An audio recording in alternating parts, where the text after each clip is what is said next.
Filologi aku. Nah, udah. Iya. Bismillahirrahmanirrahim. Assalamualaikum warahmatullahi wabarakatuh. Waalaikumsalam warahmatullahi wabarakatuh. Waalaikumsalam. Insya Allah ya, walaupun dikitan yang penting berkah ya insya Allah.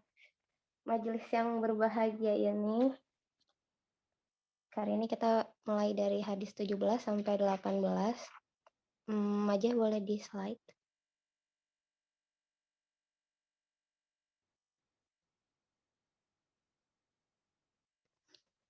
Nah, bismillahirrahmanirrahim. Sebelum kita mulai, aku pengen ngajak kita sama-sama lurusin niat dulu mungkin ya, sama sekalian berdoa.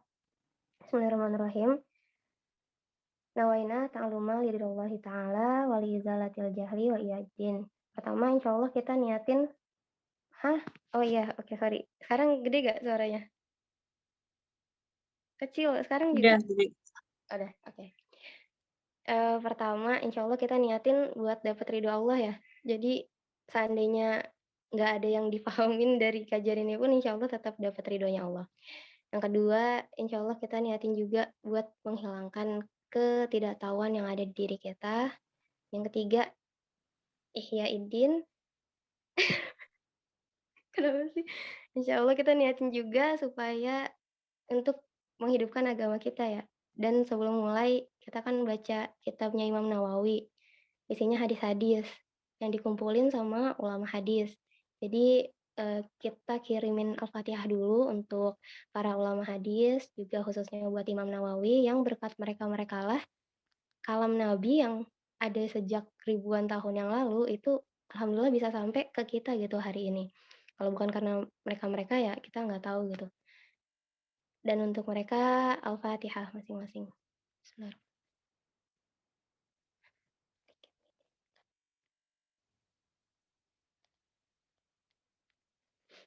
Amin ya rabbal alamin. Lanjut aja.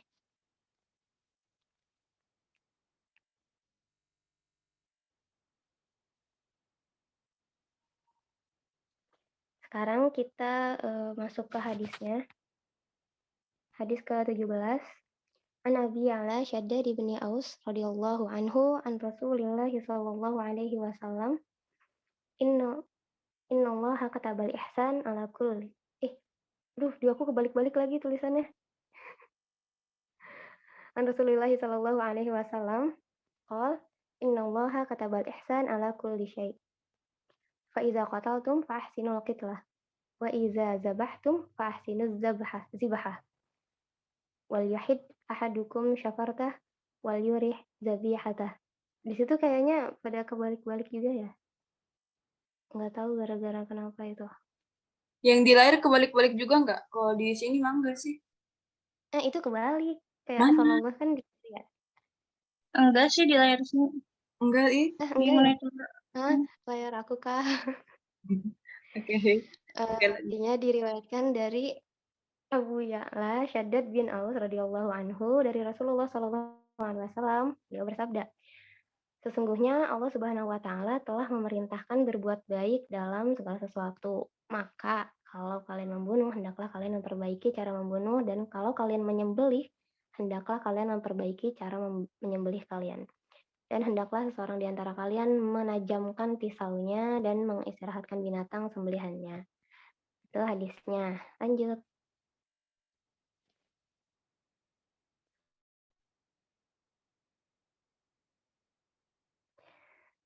Sekarang kita bedah per kalimat dulu sebelum kita masuk ke faidah dari hadisnya. Yang pertama, innallaha katabal ihsan. Nah, tadi kan artinya sesungguhnya Allah itu memerintahkan kita untuk berbuat ihsan. Dan kalau kita lihat lagi di sini tuh sebenarnya nggak ada lafaz perintah gitu, nggak ada innallaha ya'muru, Allah memerintahkan itu nggak ada. Atau fi'il amr, fi'il yang menunjukkan perintah di sini juga nggak ada gitu. Tapi kok bisa sih artinya akhirnya itu jadi perintah gitu. Padahal di sini innallaha kataba. Maka kita harus lihat dulu nih dari katabanya. Ternyata lafaz bahasa Arab itu sama kayak bahasa kita. Satu lafaz mungkin punya beberapa makna. Jadi ketika kita artiin sesungguhnya Allah menulis dan itu nggak cocok, maka kita bisa coba ganti pakai mana yang lain. Yang ada di kamus, kalau teman-teman ada kamus bisa lihat juga, pertama itu menulis. Yang kedua, di bawah itu nanti artinya ada menetapkan.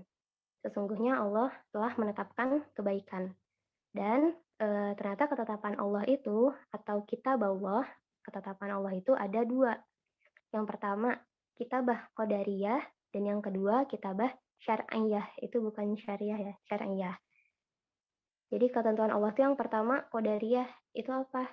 Itu yang harus kita imani, yang ada di rukun iman, sesuatu yang udah pasti gitu terjadinya. Kalau kitabah syar'iyah, nah itu yang dimaksud di hadis ini. Ketentuan Allah yang maknanya itu sebenarnya Allah mensyariatkan gitu. Artinya sebenarnya Allah mensyariatkan, bukan menetapkan. Jadi ketetapan yang disyariatkan buat kita, dan itu enggak pasti terjadi kayak qadariyah. Terjadinya itu tergantung kita, apakah kita melakukan atau enggak. Nah, kenapa nih kalimat-kalimat Arab ini punya banyak arti gitu. Ini siapa yang ngumpulin dan nentuin arti ini? Ternyata ada banyak gitu. Itu semua hasil kerja keras dari ulama-ulama kita ya, ulama-ulama lughah. Dan siapa yang nentuin kalau misalkan lafaz kataba ini ternyata akhirnya memiliki peran untuk mensyariatkan atau mewajibkan. Itu peran dari ulama-ulama usul fikih ya. Jadi insya Allah susah gitu ya jadi ulama-ulama. Karena ini sedikit cerita, ulama lughah itu cara mereka ngumpulin mana-maknanya itu, dulu ada ulama namanya Imam Khalil dan Imam Kisai. Pertama-tama Imam Khalil. Beliau itu saking pengennya nemuin makna-makna lafaz Arab yang banyak ini, beliau itu datang ke pedalaman-pedalaman. Beliau datang ke pedalaman-pedalaman terus mencatat semua kalimat-kalimat yang orang omongin gitu. Karena orang-orang pedalaman itu kan bahasanya masih fushah gitu, masih fasih. Beda sama Arab zaman sekarang. Insya Allah zaman sekarang orang Arab nggak ada yang fasih ya, nggak ada zaman sekarang. Jadi adanya cuma zaman dulu, dan itu pun di pedalaman. Nah, Imam Khalil ini akhirnya datang ke pedalaman dan nulis semua kata-kata mereka. Setelah ditulis, beliau juga apa ya, nge-cross check gitu. Nanya, ini maknanya ini benar nggak? Kayak kataba kalau keadaannya gini artinya nulis kataba, tapi kalau keadaannya gini artinya menetapkan. Jadi beda-beda. Itu semua beliau nulis dan akhirnya menginspirasi Imam Kisai. Imam Kisai pun akhirnya ikut turun ke pelosok-pelosok, dan di satu riwayat disampaikan bahwa beliau menulis itu kalimat-kalimat orang sampai menghabiskan 15 botol tinta. Jadi ya Masya Allah ya, juhud ulama-ulama kita itu buat sekedar nyampein ini tuh perintah gitu. Terus yang kedua, ala kulli syai'in, terhadap segala sesuatu. Kenapa di sini pakai lafaznya ala kulli syai'in? Kenapa nggak pakai ila kulli syai'in? Karena kan maksudnya bisa aja untuk segala sesuatu gitu, ila kulli syai'in. Nah, ini sama juga, ini juga hasil dari juhud ulama-ulama lughah ya insya Allah. Jadi ternyata lafaz ala sama ila itu punya perbedaan dalam pencakupan. Lafaz ala itu lebih umum pencakupannya, sementara lafaz ila itu lebih khusus. Jadi kalau pakai ila kulli syai'in itu nanti maknanya terhadap segala sesuatu yang itu tuh tertentu gitu, nggak semuanya. Jadi Allah telah mensyariatkan kita untuk melakukan kebaikan dalam segala hal, tapi nggak semuanya gitu, beberapa hal aja yang udah ditentuin. Tapi kalau ala kulli syai'in, maka kita diperintahkan untuk berbuat baik ke semua hal. Terus faiza qataltum fa ahsinul qitlah. Nah, setelah Rasulullah menyampaikan perintah dari Allah, Rasulullah pun ngasih contoh gitu. Ini juga salah satu cara penyampaian yang baik ya. Rasulullah, Masya Allah, kasih tahu kita tuh bukan cuma sesuatu, tapi sekaligus cara penyampaiannya itu Rasulullah tuh memberi contoh gitu yang baik. Dengan memberikan contoh, supaya kita nggak bingung yang diperintahin itu. Contohnya apa? Fa'iza qataltum fa'ahsinul qitlah. Ketika kamu membunuh, maka harus baik gitu ngebunuhnya. Kenapa Rasulullah kasih contohnya ngebunuh? Karena ketika disebutkan kata ihsan atau kebaikan, itu udah jelas ya pasti di kita semua juga yang muncul itu ya berbagi atau hal-hal yang baik yang biasa gitu. Jarang kan yang kepikiran membunuh itu gimana gitu yang baik. Maka di sini Rasulullah itu memberi contoh yang jarang gitu kita kepikiran. Di sini Rasulullah memerintahkan jika kamu membunuh, maka baiklah dalam membunuh. Maksudnya gimana?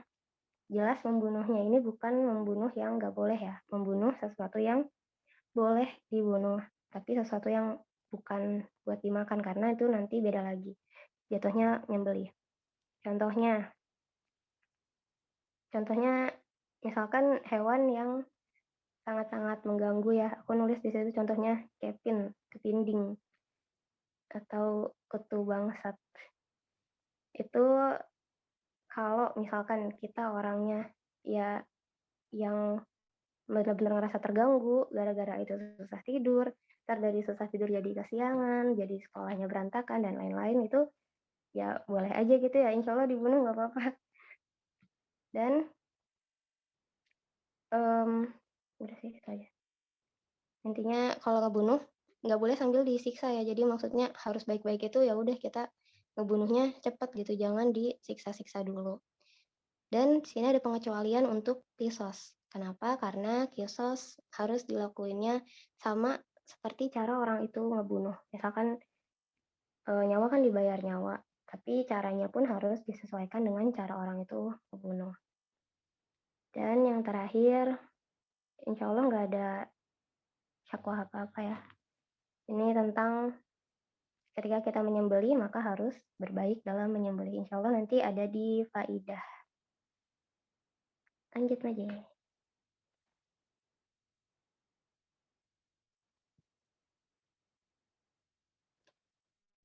Faidah dari hadis yang ke-17. Yang pertama, hadis ini kan tadi ada perintah ya.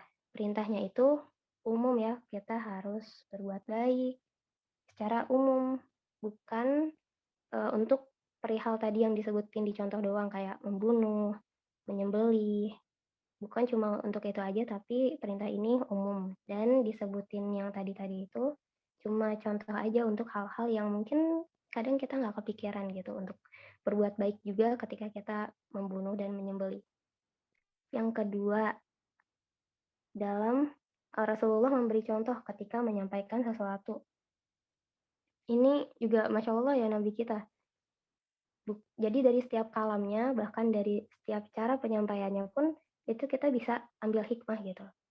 Bahwa ketika Rasul menyampaikan sesuatu, Rasulullah juga memberikan contoh terhadap sesuatu supaya lebih mudah dipahami orang dan lain-lain. Yang ketiga, faedah hadisnya ada adab dalam membunuh. Adab dalam membunuh itu di antaranya kita harus mempercepat kematian. Yang tadi ya, nggak boleh disiksa dulu. Jadi langsung dibunuh. Terus yang terakhir adab dalam menyembelih. Ini yang agak banyak kayak yang kita tahu ya. Mungkin teman-teman yang cowok-cowok di sini udah sering ya nyembelih. Kalau dalam adab menyembelih itu pertama menajamkan alat. Jadi sebelum kita si hewannya itu dibaringkan, itu harus udah diasah dulu. Misalnya jangan udah dibaringin baru diasah gitu. Kasihan ntar dia.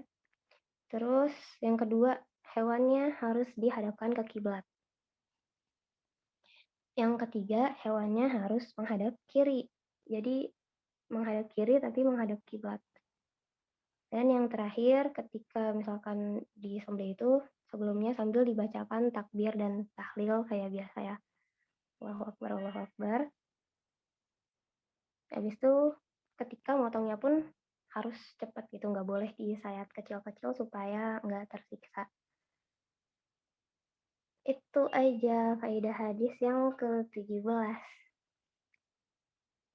Cepat ya guys. Kita masuk ke hadis ke-18. An Abi Dzar, Jundub bin Junadah, wa Abi Abdurrahman Mu'adz bin Jabal radhiyallahu anhuma an Rasulillah sallallahu alaihi wasallam qala ittaqillaha haitsuma kunta wa atbi'is sayyi'atal hasanata tamhuha wa khaliqin nasa bi khuluqin hasan. Udah, rawahu at-Tirmizi. Dari Abu Dzar, Jundul bin Junadah. Ya, kebalik ya. Agak kebalik dikit doang. Jundul bin Junadah dan Abu Abdurrahman Mu'adz bin Jabal radhiyallahu anhuma dari Rasulullah Shallallahu alaihi wasallam, beliau bersabda, "Bertakwalah kepada Allah dimanapun engkau berada. Iringilah perbuatan buruk dengan perbuatan baik, maka kebaikan akan menghapuskan keburukan itu." Ya, Masya Allah ya. Dan berinteraksilah dengan manusia dengan akhlak yang baik. Ini hadis masyhur banget ya, insya Allah. Kayaknya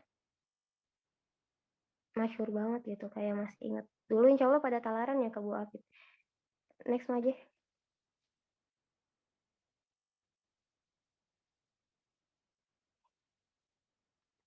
Nah, kita udah kalimat lagi. Yang pertama,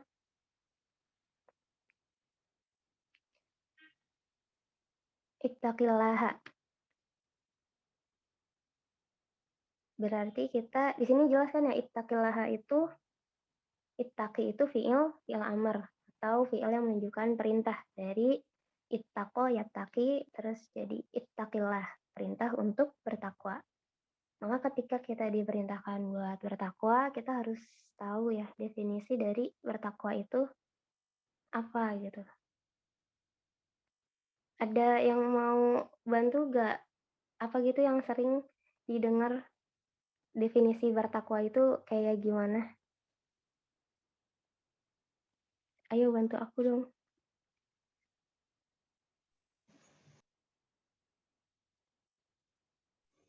Imtisalu awamirihi Ya. wajtinabu nawahihi. Itu Iya. sih yang umum ya. Iya benar sih. Itu paling sering kita dengar ya insya Allah. Melakukan perintah-perintah Allah dan menjauhi dan meninggalkan larangannya. Itu perintah yang pertama. Ittaqillaha. Terus diperjelas lagi, kapan sih? Atau di mana sih kita harus bertakwa? Hai suma kunta, dimanapun kamu berada. Atau kalau di syarah, ada salah satu syarah dari kitab ini, pemahaman lebih jauhnya dimanapun kamu berada itu ketika kamu terang-terangan dan ketika kamu sedang gelap-gelapan atau sedang sembunyi-sembunyi, bukan sembunyi-sembunyi, apa namanya? Iya gitulah. Dalam kesendirian. Ketika kita sendirian, entah di depan kamera atau di belakang kamera, intinya kita harus tetap bertakwa gitu, nggak cuma di depan kamera aja. Itu pemahaman yang lebih dalamnya. Terus yang ketiga nih. Wa atbi'is sayyi'atal hasanata tamhuha. Dan kita atbi'i juga perintah juga ya. Ini perintah yang kedua berarti. Perintah yang kedua kita harus apa? Mengiringi keburukan dengan kebaikan. Kenapa? Alasannya ada langsung di sampingnya. Tamhuha. Karena kebaikan itu akan menutupi keburukan yang udah kita lakukan. Apakah misalkan kita melakukan keburukan ya biasanya kan taubat. Nah, di sini ada salah satu pertanyaan juga di syarah itunya dari ulama lain, nanya ke ulama lain lagi. Apakah hasanah yang disebut di sini itu cuma taubat doang untuk menutupi keburukan kita? Ternyata enggak gitu ya. Jadi kebaikan yang kita lakukan itu enggak cuma taubat aja ketika kita melakukan keburukan, tapi kebaikan-kebaikan lain pun bisa gitu ikut menutupi keburukan itu. Ada hadisnya tentang seseorang yang berzina, tapi aku nggak bisa sebutin sih. Tapi intinya beliau berzina, terus habis itu beliau ditanya sama Rasulullah, kamu tadi subuh sholat berjamaah nggak gitu sama kita? Ngakuin gitu, dan dia itu rutin. Terus akhirnya itu bisa menutupi keburukan kamu. Dan tentu tapi itu sebelum turunnya hukum zina ya, sampai akhirnya zina udah ada hukumnya sendiri. Intinya tapi ya lakuin kebaikan untuk menutupi keburukan kita. Insya Allah mah nggak ada ya orang yang nggak punya dosa. Kita semua punya. Dan yang terakhir, wa khaliqin nas bi khuluqin hasan. Nah, tadi kan kita diperintahkan untuk berbuat baik ketika kita sadar ya, kita punya kesalahan, oh ya kita berbuat baik buat menutupi itu. Dan part yang terakhir ini benar-benar ditekanin sama Rasulullah. Kenapa? Karena kaitannya sama orang lain gitu. Entah kadang kita sengaja ataupun nggak sengaja. Dan dosa kita ketika masalahnya sama orang lain itu nggak cukup dengan beristighfar aja gitu sama Allah. Beda sama dosa yang kita lakuin nggak ada kaitannya sama orang lain gitu, cuma dosa kita sendiri aja. Kalau dosa sama orang lain ya kita harus minta maaf sama orang itu. Jadi kenapa Rasulullah menekankan lagi bagian ini ya? Karena lebih sulit itu untuk dimaafkan ya. Allah lebih maha pemurah daripada manusia. Lanjut aja.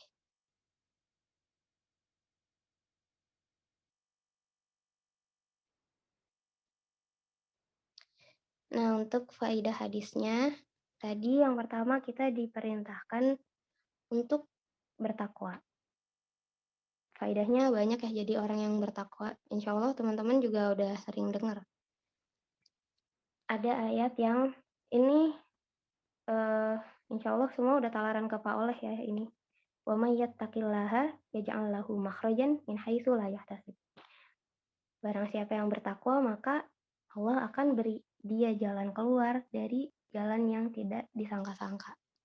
Itu pertama, enak banget jadi orang bertakwa. Yang kedua, wattaqullah wa yu'allimukumullah. Ketika kita jadi orang bertakwa, Allah lah yang akan mengajarkan kita gitu. Jadi ketika orang nanya kadang tips belajar gimana? Sebenarnya dengan kita bertakwa itu maka Allah sendirilah yang akan memberikan ilmu gitu ke kita. Itu salah satu pesan dari Ustadz Adi.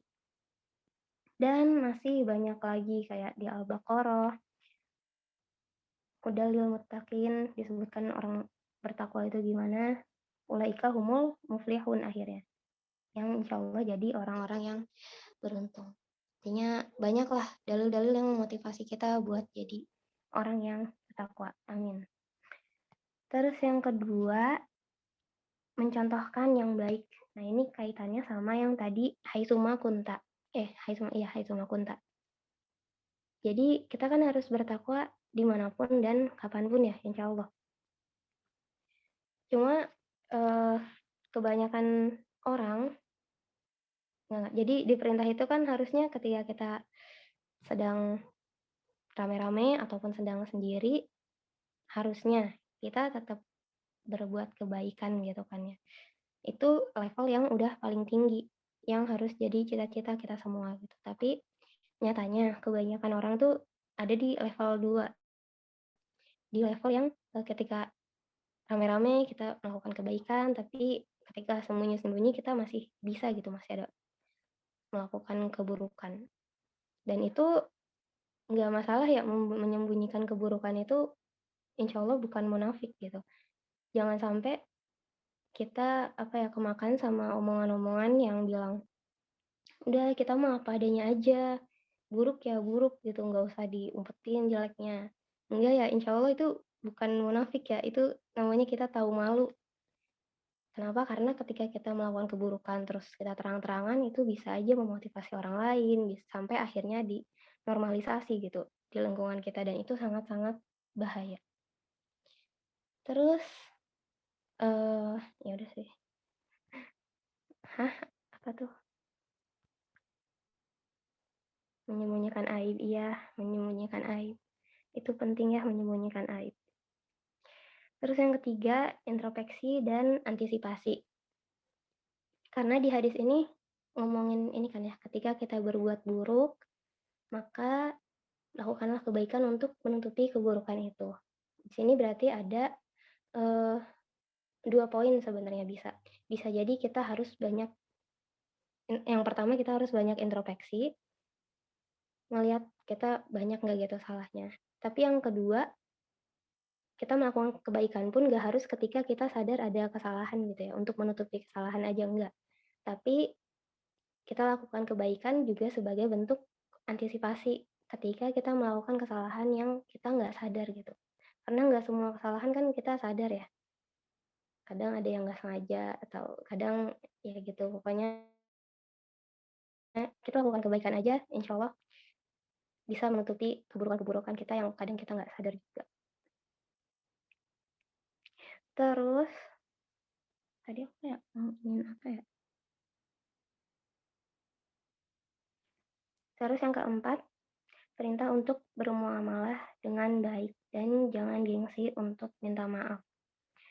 Ini ditekanin banget sama Rasulullah karena ya itu tadi ketika kita melakukan dosa yang berkaitan sama orang lain maka nggak cukup gitu dengan kita beristighfar aja kepada Allah karena kita harus minta ridho dan maafnya dari orang yang udah kita zolimin. Oh ya, tadi ada yang kelewat tentang perintah kita jangan malu gitu ya buat berbuat yang baik secara terang-terangan. Hadisnya, kalau Nabi Shallallahu Alaihi Wasallam, "Man sannal Islam sunnatan wahidatan falahu ajruha wa ajru man amila biha ila yaumil qiyamah." Barang siapa yang melakukan satu sunnah aja, yang dia mencontohkan sunnah itu ke orang lain, maka dia dapat pahala dari melakukan sunnah itu dan dapat juga pahala dari orang yang melakukan sunnah karena ngelihat dia. Orang yang mengamalkan karena terinspirasi dari dia gitu. Itu nyata gitu hadisnya. Jadi kenapa di sini diperintahin juga untuk melakukan kebaikan kalau dipahami secara dalam ya, maksudnya secara dalam di Hai Sumakunta itu nggak cuma ketika kita sendiri doang, tapi secara terang-terangan itu ya faidahnya di situ. Ketika kita melakukan satu kebaikan yang akhirnya ditiru sama orang lain, insya Allah pahalanya mengalir terus ke kita juga. Terus udah ya kayaknya. Insya Allah udah selesai kayaknya Maya. Alhamdulillahirrahmanirrahim. Allahumma anfa'na bima 'allamtana wa 'allimna ma yanfa'una warzuqna uluman tanfa'una. Alhamdulillah, cepat. Amin. Alhamdulillah. Syukron. Silakan teman-teman ada yang mau ditanyakan. Tadi sedikit review mungkin tadi yang baru gabung ya. Jadi di hadis ke-17 tadi kita membahas tentang perintah untuk berbuat baik kepada segala sesuatu. Di antaranya ketika mau membunuh atau menyembelih hewan. Itu salah satunya. Silahkan ada yang mau ditanyakan dari hadis yang ke-17. Langsung saja boleh di chat atau di kolom chat atau langsung open mic. Atau ada yang mau nambahin juga silakan, mungkin dari Jihan, dari Uni, yang lain juga boleh nambahkan.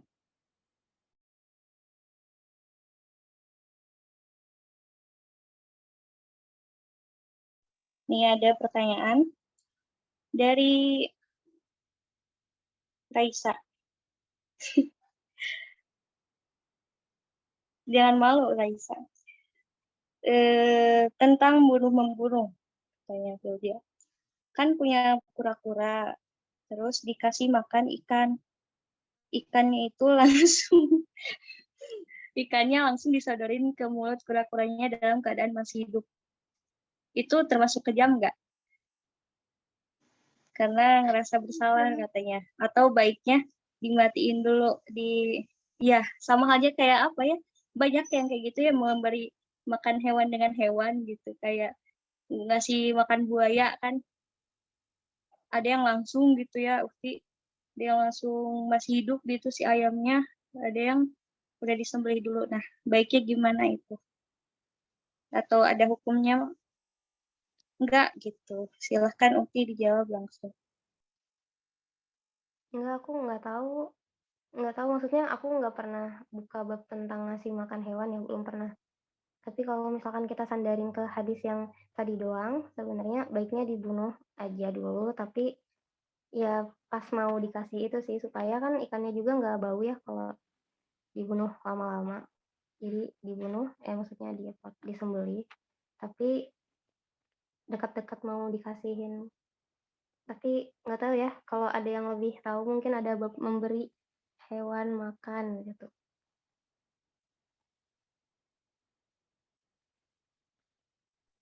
Gimana Raisa cukup menjawab? Ikannya tuh kecil berarti ya? Kecil sih kayaknya. Tahu kalau kura-kuranya gede. Kayaknya juga gede.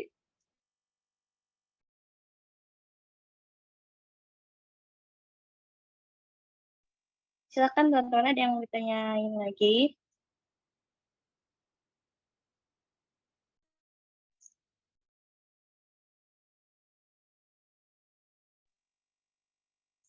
Kalau nggak ada pertanyaan lagi di hadis 17, kita lanjut nih ke hadis ke-18. Atau Udah, dibacain lagi ya tadi hadis 17. kesimpulan kamu. Ya.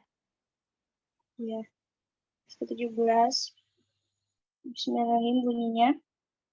Innallaha katabal ihsan ala kulli syai'. Sesungguhnya Allah memerintahkan berbuat baik terhadap segala sesuatu.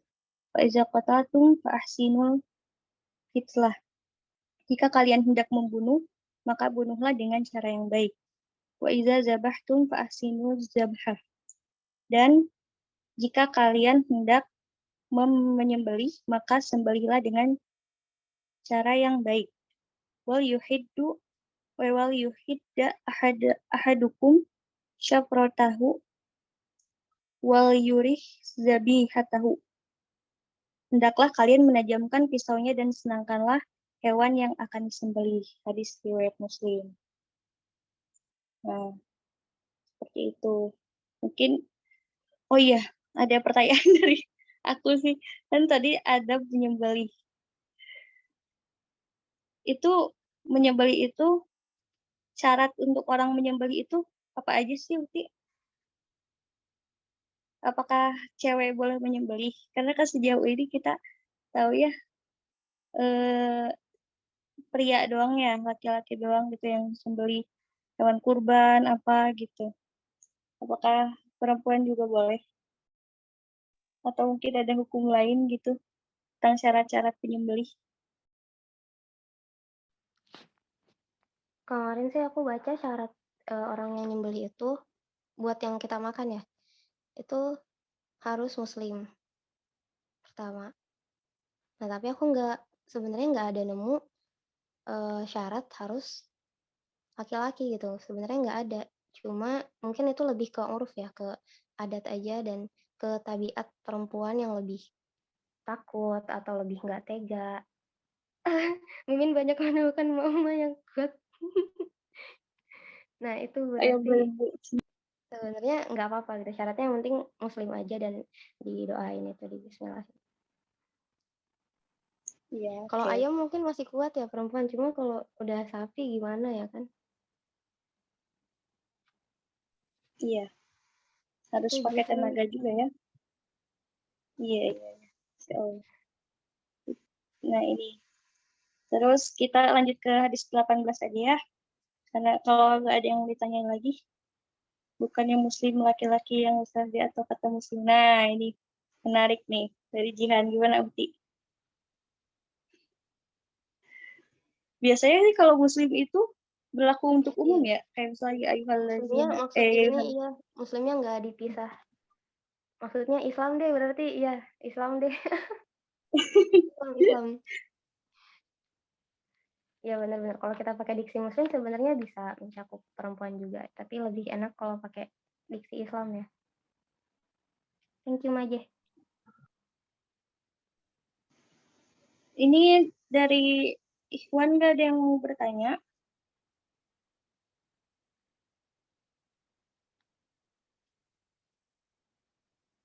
Iya, Jihan. Oke. Oke, sambil berjalan aja ya. Nah, kita di hadis ke-18 ini tentang perintah takwa dan berakhlak mulia ya.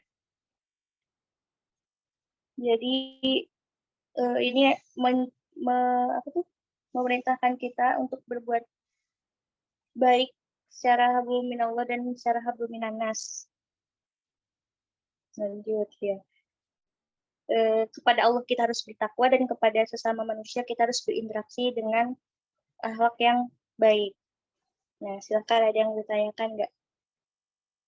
Teman-teman. Tadi juga Filja membahas tentang dosa ketika kita berbuat dosa atau buruk harus diiringi dengan perbuatan baik. Itu dalam hadisnya. Silakan yang ditanyakan. Jangan tunjuk mimin ya. Sok.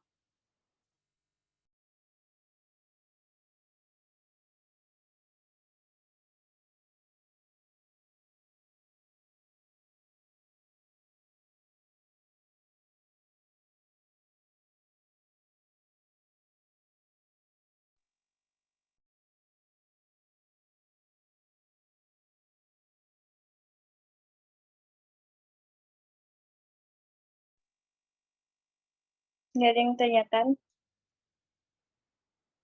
Apa udah pada ngantuk ya? Nanti di sana di Mesir berapa menit lagi ke maghrib? 1,5 jam lebih sih, 1,5 jam. Oh, selama ya.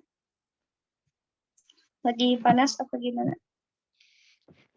Lagi dingin, tiba-tiba dingin lagi. Ini Ramadan pertama yang dingin. Dingin bikin ngantuk ya. Iya, bikin Tapi males wudhu. Pengennya nyimpen wudhu terus. terus masih kuliah kalau Ramadan kayak gini atau Iya, masih. setelah kuliah? Insya Allah masih. Insya Allah. Segan teman-teman di sini mah udah nggak pada kuliah ya. Aku doang yang Masih kok. Ya? ada yang masih kok. Ini nggak apa, ada memajihan juga ya. Iya. Peninjihan. Jihan atau penik? Beneran nggak ada yang bertanyakan nih teman-teman. Ini cukup jelas sih ya hadisnya.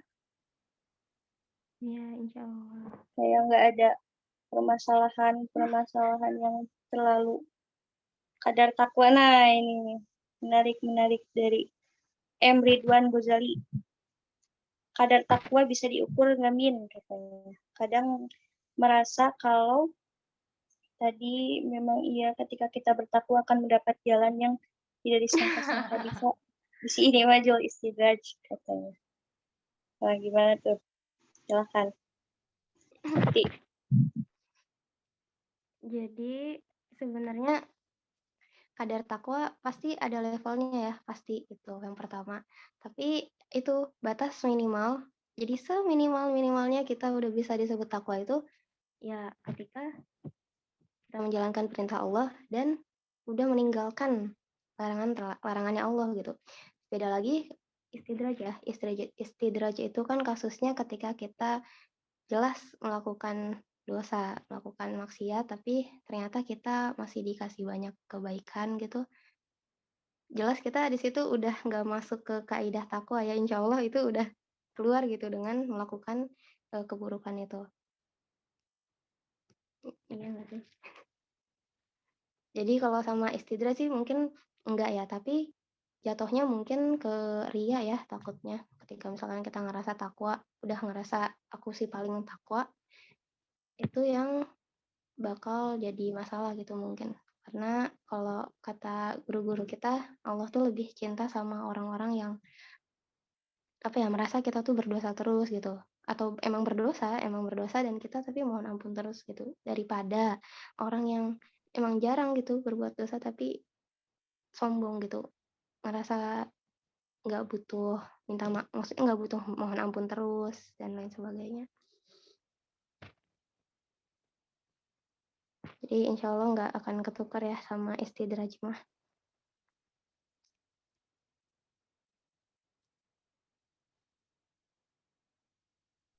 Oke, terima kasih. Nah ini ada pertanyaan selanjutnya. Abdun tuh Oh iya, bentar. Tapi sebelumnya mau nambahin boleh ya Iya, mangga. tentang takwa ini. Kan takwa ini tuh hubungan kita sama Allah sebenarnya ya. Tadi karena kan ittaqillah, perintahnya juga bertakwalah kepada Allah. Yang tahu kadarnya ya Allah gitu.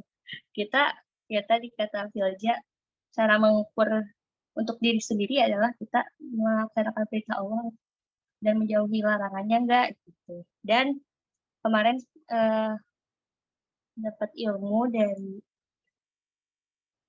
Ustadz kalau bertakwa itu kan salah satunya kita menjalankan puasa ini ya sekarang, puasa Ramadan ini. Bertakwa itu kita ciri-ciri orang bertakwa salah satunya adalah hati-hati. Hati-hati karena memiliki rasa khauf dan khosyah, memiliki rasa takut menjalankan dosa gitu ya, takut menjalankan dosa, dan khosyah, takut karena nggak bisa melaksanakan perintah Allah. Nah, itu ciri-ciri bertakwa. Kalau kita udah melaksanakan itu gitu, kalau kita udah punya rasa itu, khususnya buat diri sendiri deh gitu, karena kan ini hubungannya sama Allah. Ya, insya Allah kita udah bertakwa gitu. Gitu. Ya, kita lanjut ke kulukum khotoun wa khairu khotoin atau wabuna ketagihan. Segala setiap orang, ini mah ngebalas yang Abdun ya. Oke, kita lanjut ya. Wallahu alam. Oh, ini Bentar. sih yang Abdun Apa? benar juga. Aku pernah dengar, cuma aku kurang tahu ya maksudnya sumber atau dalilnya. Tapi aku emang pernah dengar juga ketika kita salah sama orang lain, misalkan kita gibah ya ke orang, katanya bisa kok kita dengan nggak ngasih tahu atau kita nggak minta maaf langsung ke orangnya, tapi dengan kita banyak beristighfar dan banyak berbuat baik gitu. Dan kita bacain apa ya? Bacain apa gitu. Nggak tahu, pernah dengar gitu kayak bacain surat apa gitu ke orang itu, kayak kita niat baca buat dia gitu, buat minta maaf. Pernah dengar gitu, cuma aku kurang yakin aja gitu. Karena belum dengar sumber aslinya. Iya. Tadi kita kasih tahu malah dia jadi ngambek. Iya, betul. Betul. Iya Dan sih. tapi yang khawatir yang kedua, ketika kita memang nggak ngasih tahu, tapi dia ternyata tahu dari orang lain, itu kan juga nggak enak ya. Kita taunya dia nggak tahu, tapi ternyata dia tahu.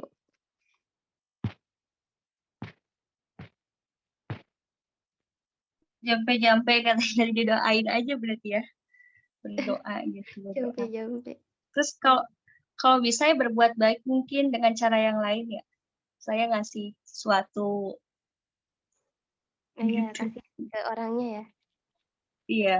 Kan kalau misalnya, kan tadi ya kalau dikaitin sama hadis yang iringlah perbuatan baik dengan buruk, kita kan ya udah berbuat buruk sama dia. Terus kita ngasih dia sesuatu dan dianya bahagia gitu ya, kan jadi pahala juga gitu. Menghapus insya Allah ya. Allahu a'lam bishawab. Ngasih sesuatu sampai luluh. Momennya ini mungkin ya pas lebaran, kita chat aja, maaf ya kalau ada salah. Hai, bener. Tapi jangan broadcast juga sih.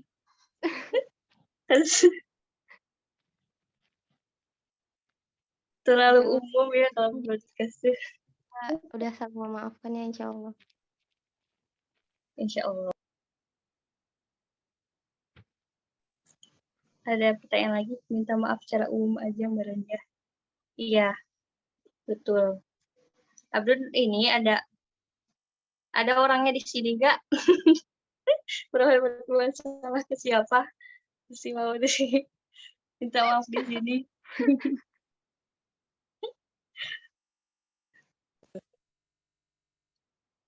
Gimana, Tutor? Ada yang mau ditanyain lagi?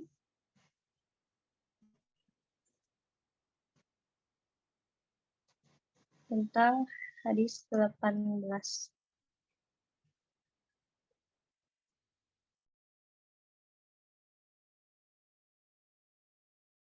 Nah, pertanyaan dari Ridwan Ghazali lagi. Kalau menjalani perintahnya tapi belum sepenuhnya meninggalkan larangannya gimana ya? Gimana tuh, Ukti? Kayak tobat maksiat gitu. Iya, insya Allah Itu sama ya. kebanyakan kita masih gitu ya, insya Allah. Istilahnya apa ya? Jauh kan kita dari kata maksum. Tadi yang kata Mama Jihan juga ya, kita itu mukhtiin orang-orang yang emang salah gitu. Jadi yang paling penting satu, jangan pernah nyerah buat berusaha berubah gitu. Jadi di hati kita tuh harus ditanamin kita salah. Kita harus punya niat untuk memperbaiki itu gitu. Walaupun gagal lagi ya jangan sampai hilang. Yang penting tuh di hati kita ada perasaan ingin berubah terus dan usahanya. Tentu niat sama usahanya asal jangan sampai itu hilang ya, diusahain terus. Insya Allah lah. Allah kasih jalan semoga. Dan itu kita juga diiringi doa ya, kayak dikasih kekuatan untuk menjauhinya karena Allah kan yang punya semuanya. Kadang emang kita susah gitu. Jadi harus minta pertolongan, kekuatan dari Yang Maha Kuat.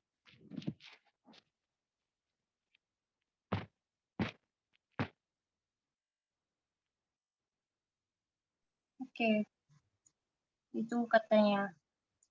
Kena tuh menuju tingkat makrifat sulit juga ya. Ittaqullah mastata'tum. Itu tuh hadis apa ayat ya, Jihan? Lupa. Pokoknya kalau kata Kayaknya Ustadz sih apa? apa hadis doif. Kayaknya apa? Oh, hadis doif kira Jihan. nggak tahu. Tapi kalau di nggak ada kalau di apa Al-Quran mah. Iya, kalau di ayat nggak ada insya Allah ya. Enggak, aku bercanda doang. Bercanda. Kalau kata Ustadz apa ya? Tetap sholat gitu meskipun kita Iya, betul. gitu. Pokoknya mah selalu ada keinginan buat baik lah. Aduh, tingkat Sekecil makrifat. apapun gitu ya. Karena kan kita nggak tahu tuh yang dicatat yang mana, yang ikhlas yang diterima yang mana kan. Alam. Mungkin aja yang kecil-kecil justru itu yang mengantarkan kita kan jadi pemberat timbangan amal. Insya Allah Abdun tuh harus diminta takhrij. Iya tuh. Nah ini pertanyaan tadi dari Raisa tuh Makrifat mah tinggi banget ya. Gimana itu ya? Minta ketinggalan. maaf. Minta maaf secara detail itu sama aja membuka aib gak?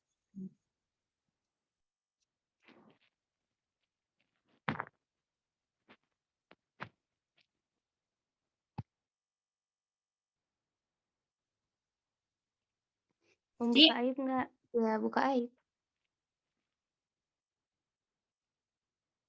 Ya, sebenarnya buka aib, tapi itu sih makanya tergantung apa ya, level kedekatan kita sama orang ya. Kalau misalkan sama orang yang dekat banget, itu justru apa ya, membuka aib itu apa ya, lebih baik. Emang lebih baik tetap buka-bukaan gitu daripada dikhawatirkan ketahuinya dari orang lain gitu. Tapi itu balik lagi ke lingkup yang lebih dekat ya, karena orang-orang yang lebih dekat dari kita pun lebih bisa nerima kesalahan kita yang. Tapi kalau misalkan orangnya nggak kenal nih, misalkan kita gibahin artis juga ya, kan nggak bisa juga ya minta maaf. Cuma doain aja sama kita. Tapi kalau buka aib atau enggak ya sebenarnya itu buka aib sih jatuhnya. Tapi ya masalah kita juga gimana dong. Insya Allah kalau misalkan itu orang yang dekat sama kita dan dengan kita ngebuka aib itu justru terbuka hubungan yang lebih baik kita sama orang itu, intinya ada maslahat yang lebih besar. Itu sih, oh iya pertimbangannya di situ. Lebih gede maslahatnya atau keburukannya dari kita ngebuka aib itu ya. Kalau maslahatnya lebih gede, nggak apa-apa. Kalau misalkan ternyata kira-kira buruknya lebih besar ya kita coba cara lain. Itu lupa.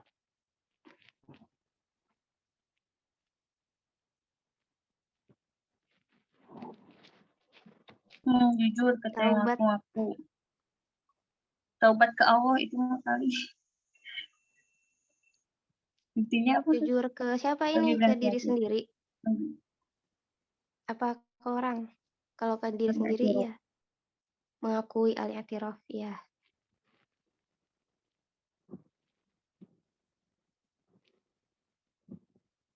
Ini kita sedang melihat ada 2 ulama yang berbeda pendapat ya, ada yang lebih dukung ke jujur, ada yang lebih dukung ke berbuat baik aja. Kita lihat ya di sini kan ada 2 ulama ya, kalian boleh ambil mazhabnya tuh, ada mazhab Mama Jehan dan mazhab siapa? Abdun Nimal, Abdul. Abdun. Masing-masing insya Allah punya dalil ya. Jihan punya dalil tuh al-i'tiraf dari tarifnya gitu-gitu. Abdun juga punya dalil ya.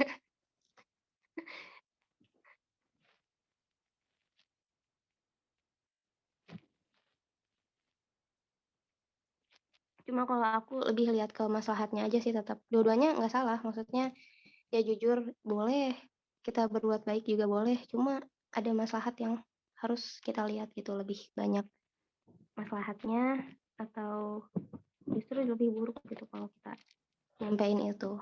Sedangkan ada cara lain dengan kita berbuat baik atau minta maaf secara general.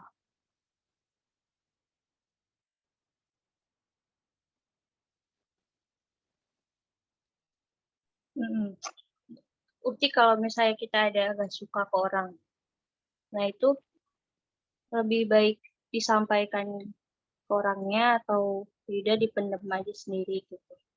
Baik, ada nggak hadisnya atau tuntunannya gitu ya, adabnya dalam Islam? Itu kayaknya banyak banget faktor-faktornya. Pertama, kalau misalkan kita pengen ngomong ke dia, tujuan kita apa? Apakah kita pengen berharap dengan kita nyampein dia berubah, atau kita cuma pengen nyampein ke nggak sukaan kita aja.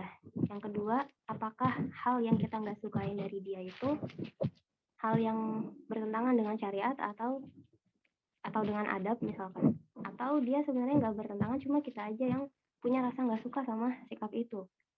Jadi itu harus jadi pertimbangan dan nanti jatuhnya beda kan ketika dia ngelakuin hal yang biasa aja gitu sebenarnya, tapi kita nggak suka. Jadi yang salah kan kita ya, kenapa kita nggak suka padahal itu biasa aja, nggak bertentangan sama syariat. Tapi kalau misalkan emang itu bertentangan sama syariat, terus kita pengen dia lebih baik dan kita pengen nyampein itu, pengen berharap ya dia berubah lah gitu biar sama-sama gitu sama kita, itu boleh disampaikan, tapi bukan atas dasar keggak-sukaan kita gitu, tapi dengan harapan kita dia berubah gitu. Yang kita sampaikan itu bukan aku nggak suka sama kamunya, tapi coba kamu kayak gini gitu. Iya nggak sih? Siapa yang suka dicurhat?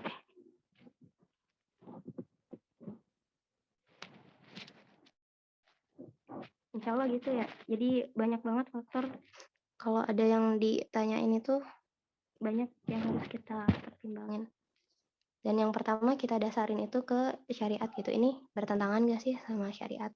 Atau ini ada maslahatnya nggak sih? Atau besar keburukannya nggak sih?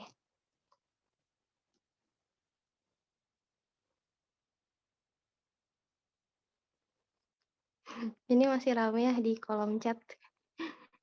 Iya, belum selesai. Belum kompromi. Pendem sambil pelan-pelan menjauh. Aduh.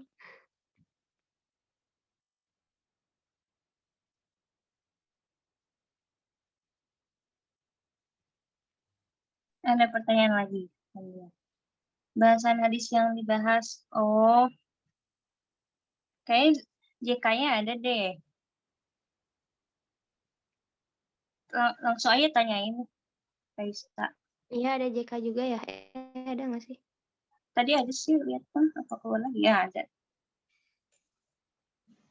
Langsung aja ditanyain. Mau nanya soal yang negara memberi hukuman itu kan dibahas sama JK ya kalau nggak salah waktu pertemuan yang lalu-lalu.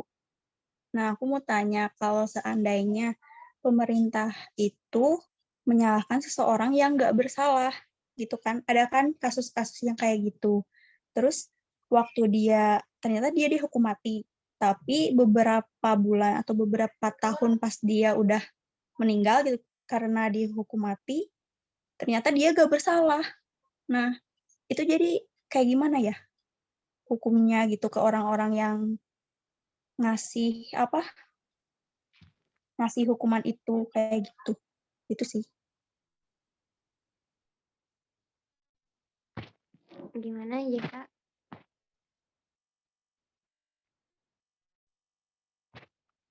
Kalau ini mah dari sisi syariah doang ya. Jadi ini maksudnya aku nggak akan bahas entah ini berarti yang hukum ntar masuk neraka, ini masuk surga. Insya Allah bukan ke arah situ ya. Ini tentang hukum syariatnya gimana gitu.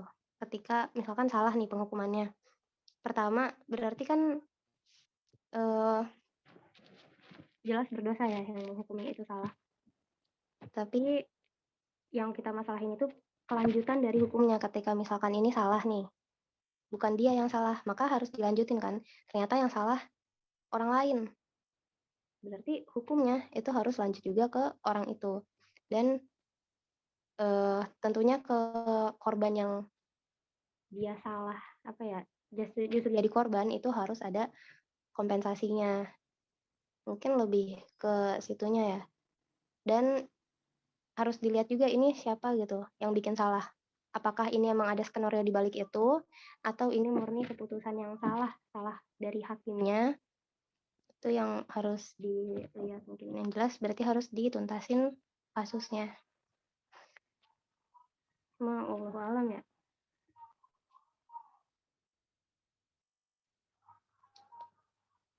Apa nih? Gimana Mang Jeka?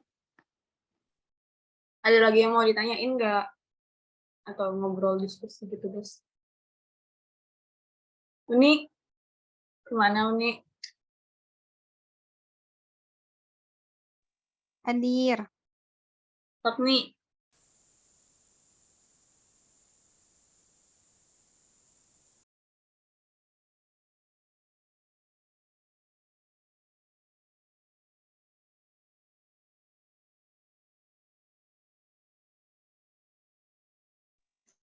Iya, yang mau bertanya gini.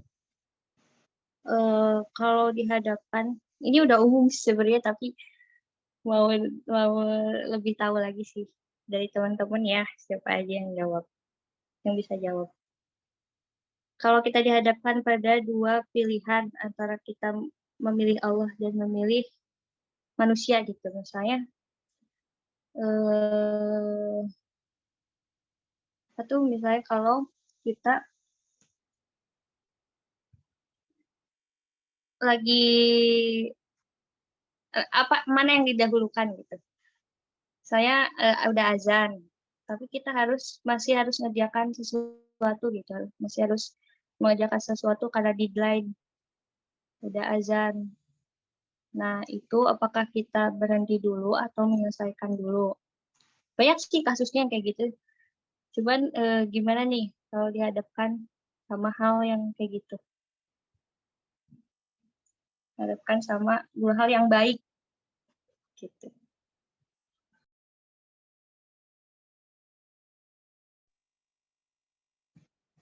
Gimana? Spillnya masih ada? Ada. Masih.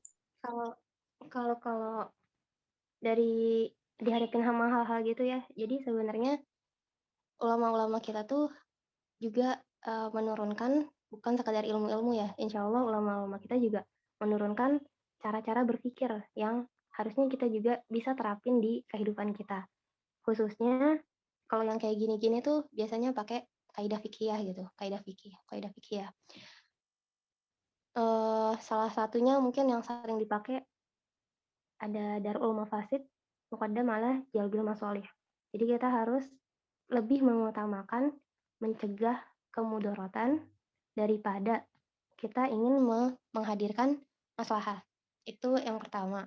Jadi mungkin pertimbangannya ketika ini ada mencegah mudorot dan melahirkan maslahat, ternyata yang harus didahulukan itu mencegah mudarat gitu daripada menghasilkan maslahat. Tapi ada lagi lanjutan kaidahnya. Kita lihat seberapa besar maslahatnya dan seberapa besar mudaratnya. Jadi kaidah yang tadi itu bisa dipakai ketika maslahat sama mudaratnya itu seimbang. Beda ketika misalkan maslahatnya lebih besar, mudaratnya kecil. Nggak mungkin kan kita akhirnya memilih buat mencegah mudarat kecil dan mengambil memilih buat meninggalkan mudarat yang kecil ini daripada mengambil maslahat yang besar. Itu nggak seimbang. Jadi harus pilih yang lebih besar. Ketika mudaratnya kecil tapi maslahatnya besar, ya kita harus tetap ambil maslahat yang besar gitu. Sama juga kayak maslahatnya kecil dan mudaratnya besar, ya jelas kita harus ninggalin mudaratnya dulu. Jadi dari dua hal, misalkan kita lagi ngelakuin sesuatu dan kita punya sesuatu yang lain, nah mungkin pola pikir yang kayak gitu yang harusnya kita sering pakai gitu. Kita lihat kira-kira dari sini maslahatnya apa aja ya, dari sini mudaratnya apa aja ya. Itu mungkin itu secara umum jawabannya. Mungkin contohnya bisa diterapin masing-masing.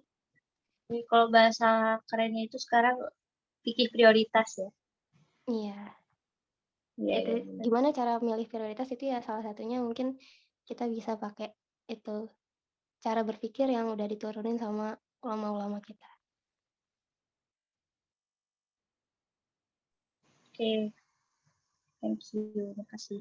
Gimana teman-teman, ada yang ditanyakan lagi?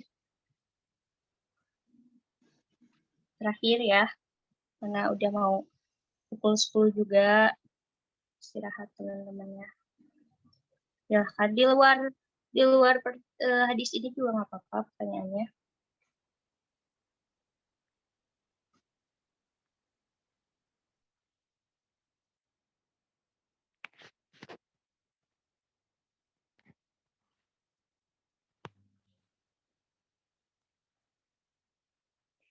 Rere lagi di mana? Lagi di kosan. Oh, Jakarta. Iya, di Jakarta.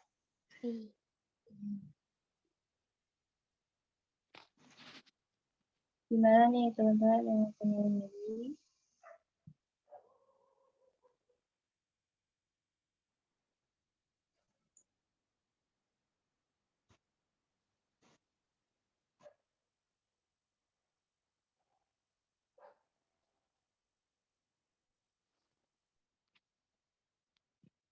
Kayaknya nggak ada ya. Insya Allah udah kali ya. Insya Allah ya. Insya Baik, Allah. kita tutup aja ya teman-teman. Terima kasih yang sudah hadir. Kesimpulan dari bahasan kita malam ini. Di hadis ke-17 kita membahas tentang berbuat baik kepada hewan. Kita mulai dari kawan. Bahkan benda mati aja gitu, kayak kita ke air kan kalau mau minum kita bismillah dulu, itu harus berbuat baik gitu. Kita kalau ke barang juga nggak boleh asal lempar-lempar gitu kan, itu termasuk berbuat baik karena kan punya punya energi masing-masing benda juga ya maksudnya merugi sendiri juga kalau misalnya benda dilempar-lempar ya. Intinya mah innallaha katabal ihsan ala kulli syai'in, ihsan ala kulli syai', berbuat baik kepada sesuatu, karena kan Islam itu adalah rahmatan lil alamin. Alam itu kan luas ya, seluruh alam apapun itu, apa yang ada di sekitar kita. Itu di hadis ke-17. Di hadis ke-18 perintah bertakwa dan berakhlak mulia. Ini teman-teman semoga selalu ingat ya, karena ini hadisnya juga gampang, insya Allah. Ittaqillaha haitsu ma kunta. Bertakwalah kepada Allah dimanapun engkau berada. Nah ini jadi poin juga kalau kita tuh harus bertakwa sama Allah, baik lagi sendiri ataupun lagi rame-rame. Jangan di depan umum doang gitu berbuat baik, tapi kita juga kalau lagi sendiri berbuat baik, karena kan keimanan seseorang itu bisa dilihat bisa diukur, bisa dilihat ketika lagi sendiri ya kan, kata Sayyidina Ali. Dan iringilah perbuatan buat atbi sayyi'ah al-hasanah tamhuha. Iringilah perbuatan buruk dengan perbuatan baik. Kita agar kebaikan itu, karena kebaikan itu bisa menghapuskan keburukan. Jadi kita setiap berbuat buruk, setiap kita sadar berbuat buruk, kita harus ditimpa lagi tuh sama kebaikan. Tuh, faedah hadis ini. Dan terakhir, pergaulilah manusia dengan akhlak yang baik. Kita harus berbuat baik kepada sesama manusia, karena tadi kata Pilza bahwa manusia itu Allah itu lebih pemurah daripada manusia. Jadi kadang kalau ke Allah mah kita bertaubat aja gitu. Nah, ke manusia ini tuh bisa nyampe berhari-hari gitu ya kalau kita berbuat salah tuh sampai bahkan bisa nyampe hukum gitu. Nah, itu harus berbuat baik kepada manusia. Terima kasih teman-teman. Alhamdulillah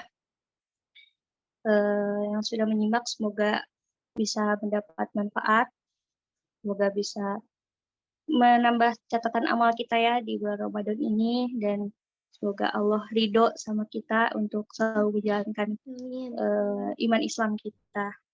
Amin ya Allah ya Rabbal Alamin. Terima kasih ya, semoga istiqomah teman-teman untuk selalu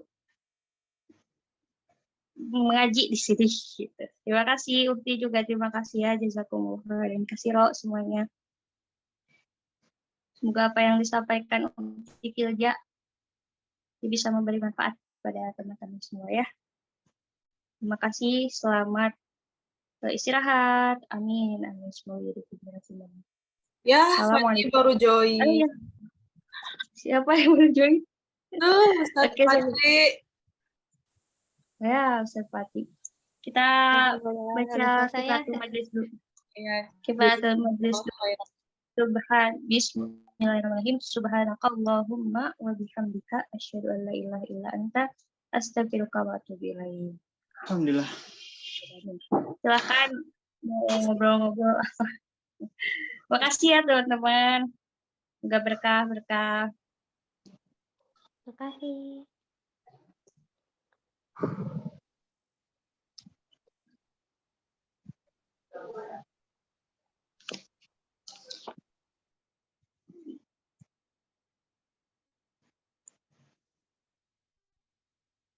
Selanjutnya, Rere. Ngisi.